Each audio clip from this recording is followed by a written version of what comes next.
આપ જોઈ રહ્યા છો 100 ન્યૂઝ। આ બુલેટિનમાં નજર કરીશું દેશ વિદેશના સમાચારો સંક્ષિપ્તમાં। આઈસીએમઆરના નિર્દેશક બલરામ ભાર્ગવે કહ્યું કે કોરોનાની વેક્સિન આવશે તો પણ સામાજિક અંતર અને માસ્ક જરૂરી, સંક્રમણની ચેન તોડવી જરૂરી છે। વેક્સિનના 2 કે 3 ડોઝ આપવા પડશે। કોરોનાની વેક્સિનની સંભાવના બની પ્રબળ। કોરોનાની વેક્સિન લગાવનાર રસીકરણ કર્મચારીઓનું બની રહ્યું છે લિસ્ટ। પહેલા તબક્કામાં 1 લાખ લોકોને અપાશે રસી। ચેન્નઈના 40 વર્ષીય યુવકે કોવિશિલ્ડ વેક્સિનની આડઅસરના લગાવ્યા આરોપ। ન્યુરોલોજીકલ અસર થતી હોવાનો લગાવ્યો આરોપ। યુવકે 5 કરોડના વળતરની માંગ કરી। હાઈકોર્ટમાં ગુજરાત સરકારે આપેલી બાંયધરી બાદ આજે કોરોના સંક્રમણ સામે સરકાર કરી શકે છે કોઈ નિર્ણય, નિયમો બની શકે છે વધુ આકરા। અમદાવાદમાં કોરોનાની વેક્સિનનો ડોઝ 35 વોલેન્ટિયર્સને અપાયો। હજુ સુધી કોઈને નથી થઈ આડઅસર। વોલેન્ટિયર્સ ઓબ્ઝર્વેશનમાં રખાયા। કોંગ્રેસના ધારાસભ્ય ખેડાવાલાના એમસી પર આક્ષેપ। અધિકારીઓ આંકડા છુપાવે છે। મોતના આંકડાઓ સતત વધ્યા છે। ટ્વીટમાં ખેડાવાલાએ મુખ્યમંત્રી અને નાયબ મુખ્યમંત્રીને પણ ટેગ કર્યા। રાજકોટની ગોકુલ હોસ્પિટલ વધુ એક વિવાદમાં। નવી અને જૂની ગોકુલ હોસ્પિટલને જોડતા ખાનગી બ્રિજ જાહેર રસ્તા પર બનાવતા વિવાદ। રાજકોટની ઉદય શિવાનંદ કોવિડ હોસ્પિટલમાં આગ લાગવાના મુદ્દે તપાસ સામે સવાલ। 2 દિવસથી તપાસ છતાં આગનું કારણ અકબંધ। ગોંડલ સિવિલ હોસ્પિટલમાં મોકડ્રીલ। સિવિલ હોસ્પિટલના કોવિડ વિભાગમાં યોજાઈ મોકડ્રીલ। ફાયર ડિઝાસ્ટર મેનેજમેન્ટના અધિકારીઓની હાજરીમાં મોકડ્રીલ યોજાઈ। અગ્નિકાંડ બાદ આરએમસીએ 29 હોસ્પિટલમાં ફાયર સેફટી અંગે કર્યું ચેકિંગ। 12 હોસ્પિટલમાં ખામી બદલ નોટિસ અપાઈ। સ્મોક ડિટેક્શન સિસ્ટમ ફિટ કરવી ફરજિયાત કરાવાઈ। શ્રેય હોસ્પિટલ અગ્નિકાંડમાં તપાસની ઢીલી નીતિ સામે સવાલ। 4 મહિના છતાં હજુ સુધી ચાર્જશીટ ફાઇલ નથી થઈ। એસીપી મુકેશ પટેલે કહ્યું ચાર્જશીટના નથી કોઈ ચોક્કસ માપદંડ। રાજ્યસભાની પેટા ચૂંટણી એક બેઠક પર કરાવવાના મૂડમાં છે ભાજપ। ડિસેમ્બરના બીજા સપ્તાહમાં ચૂંટણી કરવાની ઈચ્છા। બિહાર સાથે ગુજરાતની ચૂંટણી યોજાય તેવી ભાજપની ઈચ્છા। જૂનાગઢના વકીલ દ્વારા ચૂંટણી પંચ વિરુદ્ધ પિટિશન। અનામત સીટ ફાળવણીમાં રોટેશન પદ્ધતિ અમલ કરવાની માંગ। હાઈકોર્ટે રાજ્ય સરકાર અને ચૂંટણી પંચને પાઠવી નોટિસ। સુમુલ ડેરીમાં સત્તા પરિવર્તનની સાથે જ બદલાનું રાજકારણ। એમડી સવજી ચૌધરીએ અચાનક જ આપી દીધું રાજીનામું। રાજુ પાઠકના અંગત ગણાતા આરતી મહેતાની થઈ ગઈ બદલી। અમદાવાદમાં વાયુ પ્રદૂષણમાં થયો ઘટાડો। મોટાભાગના વિસ્તારમાં એક્યુઆઈ 100થી નીચે નોંધાયો। એરપોર્ટ એક્યુઆઈ 82 નોંધાયો, જે અગાઉ 100 હતો। કોરોનાના બીજા વેવમાં રિયલ એસ્ટેટમાં વિપરીત અસરની આશંકા। મોટાભાગના પ્રોજેક્ટ થયા છે ઠપ। સમગ્ર શહેરમાં રેન્ટલમાં પણ ઘટાડો। કોરોનાના કેસો વધવાના કારણે ઇન્ક્વાયરી ઘટી। સરખેજથી વૈષ્ણોદેવી સર્કલ સુધીના 2 બ્રિજનું લોકાર્પણ। એસજી હાઈવે પર સૌથી મોટા 2 ટ્રાફિક પોઈન્ટને ઓવરપાસ કરી શકાશે। સરખેજ ચોકડી પર 36 કરોડના ખર્ચે બન્યો છે ઓવરબ્રિજ। અમદાવાદના પકવાન 4 રસ્તાનો ઓવરબ્રિજ આવતીકાલે ખુલ્લો મુકાશે। 35 કરોડના ખર્ચે બનેલા બ્રિજનું કેન્દ્રીય ગૃહમંત્રી લોકાર્પણ કરશે।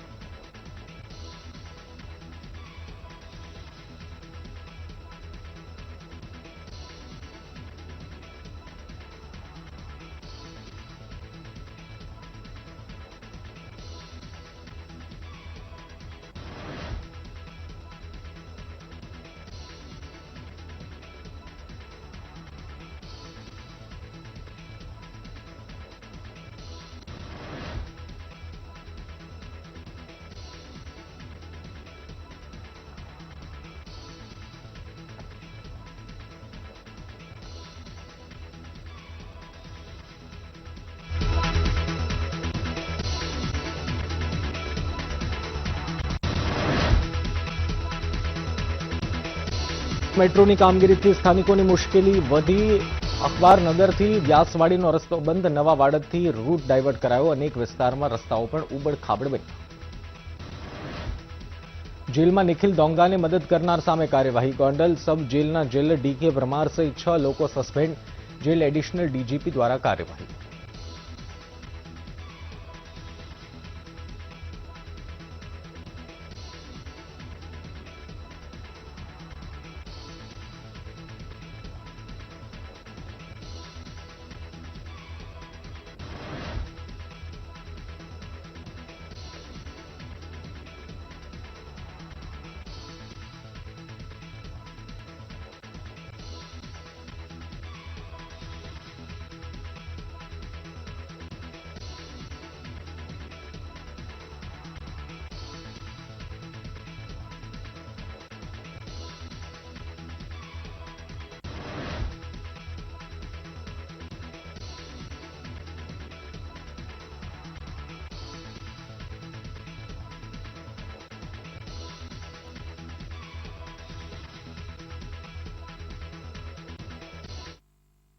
એક માટે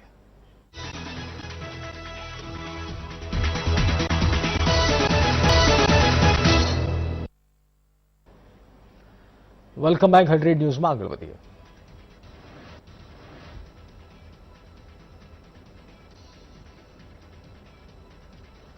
જેલમાં નિખિલ દોંગાને મદદ કરનાર સામે કાર્યવાહી. ગોંડલ સબ જેલના જેલર ડીકે પરમાર સહિત 6 લોકો સસ્પેન્ડ. જેલ એડિશનલ ડીજીપી દ્વારા કાર્યવાહી.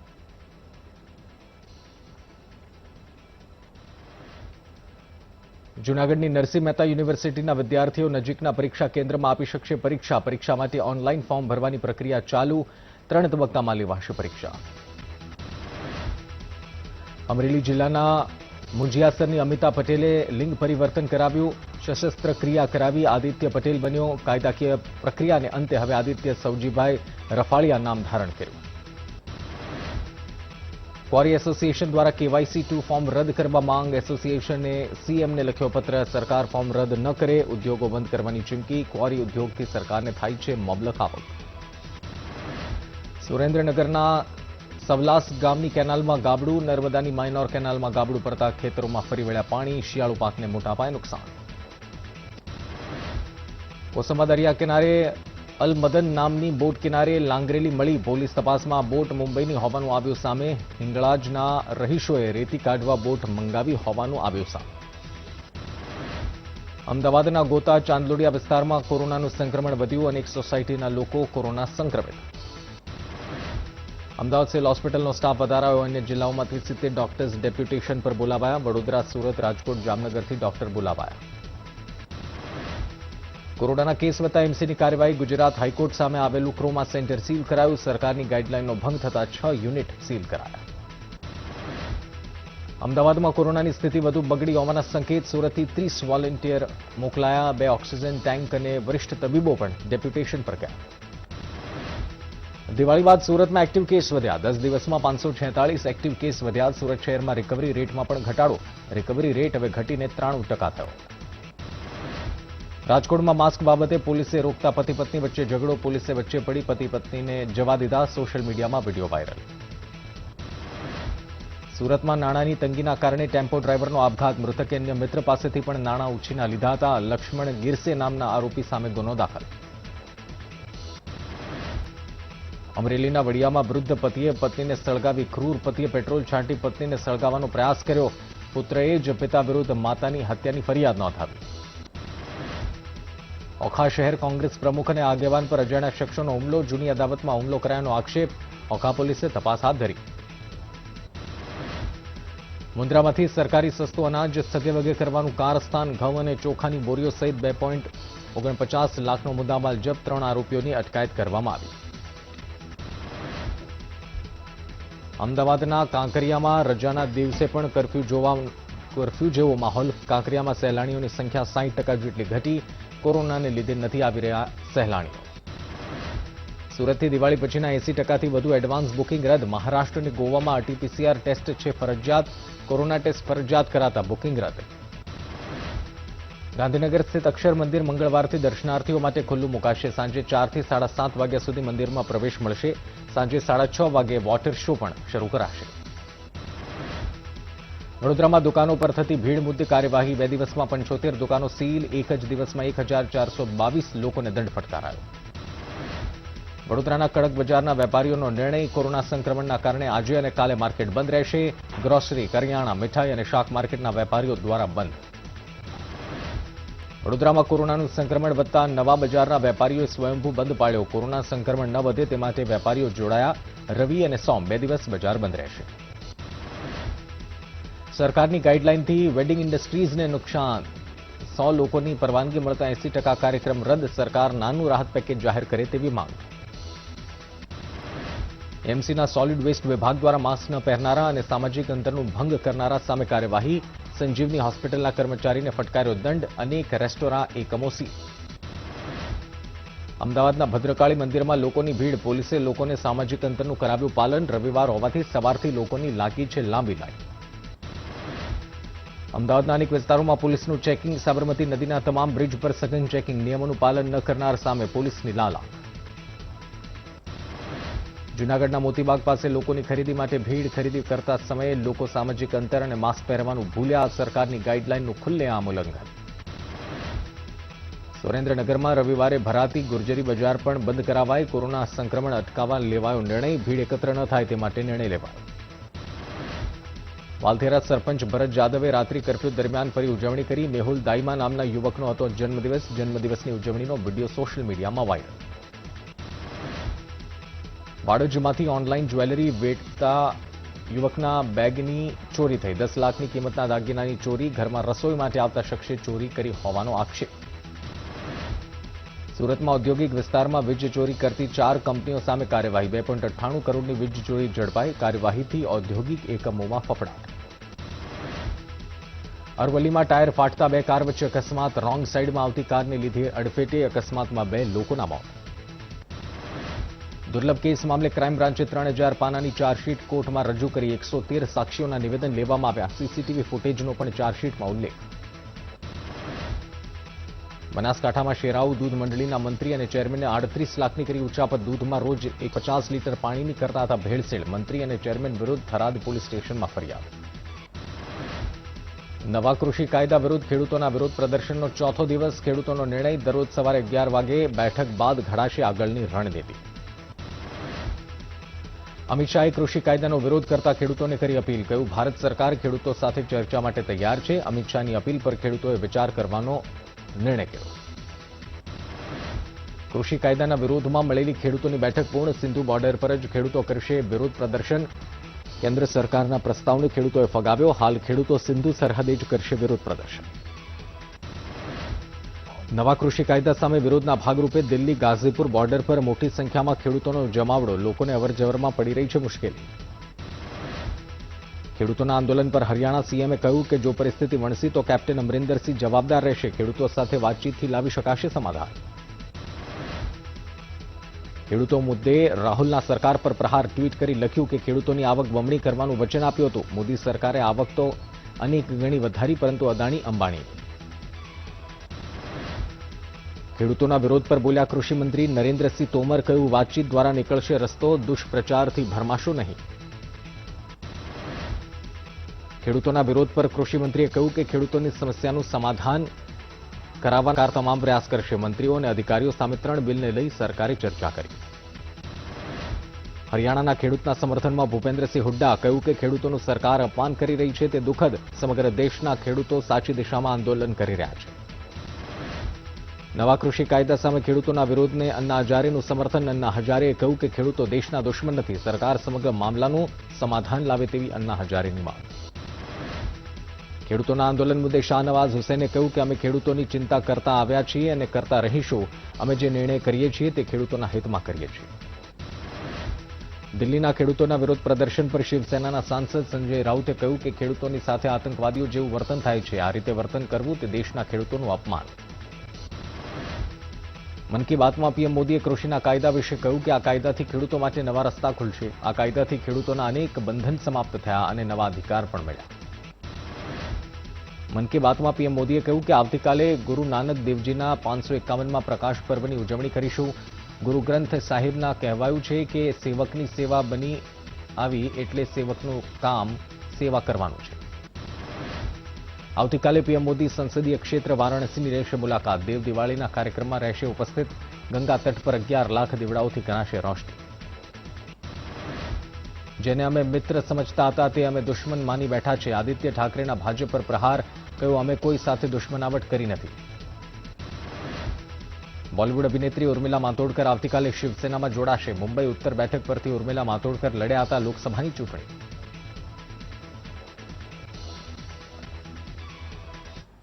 બુલેટિનમાં રોકાઈ વધુ એક બ્રેક માટે.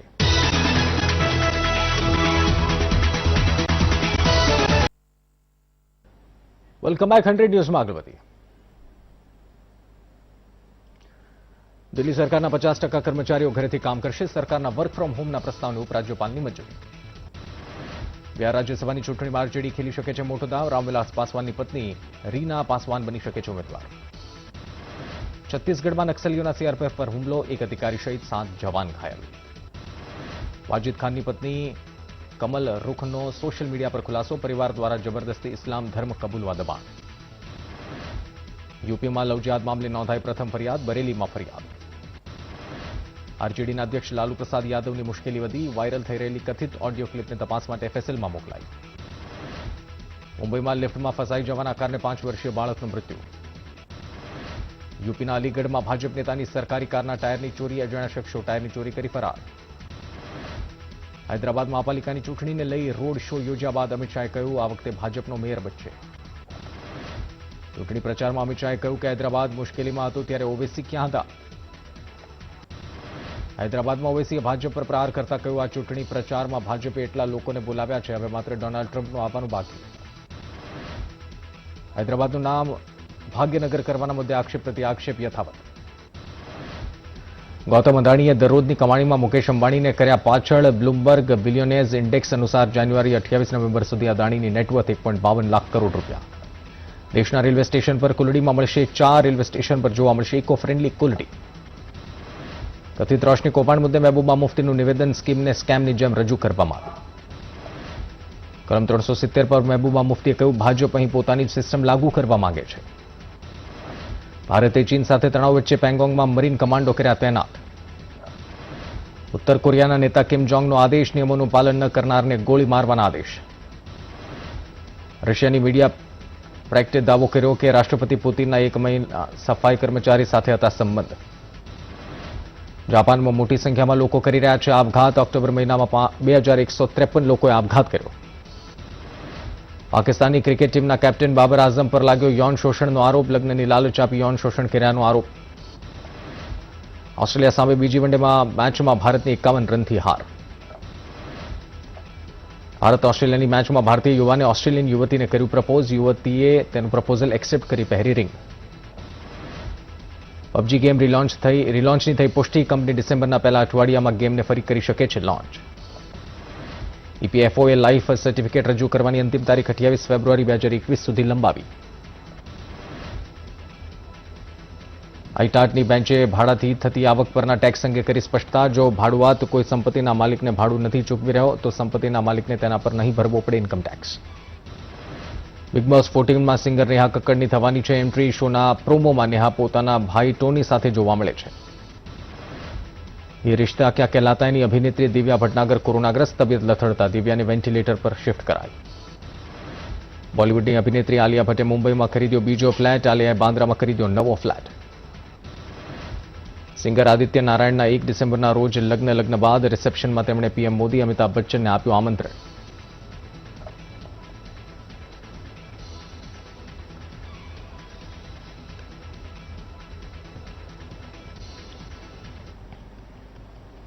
હવે જો વધુ સમાચાર સહયોગી પ્રતિપાલ સિંહ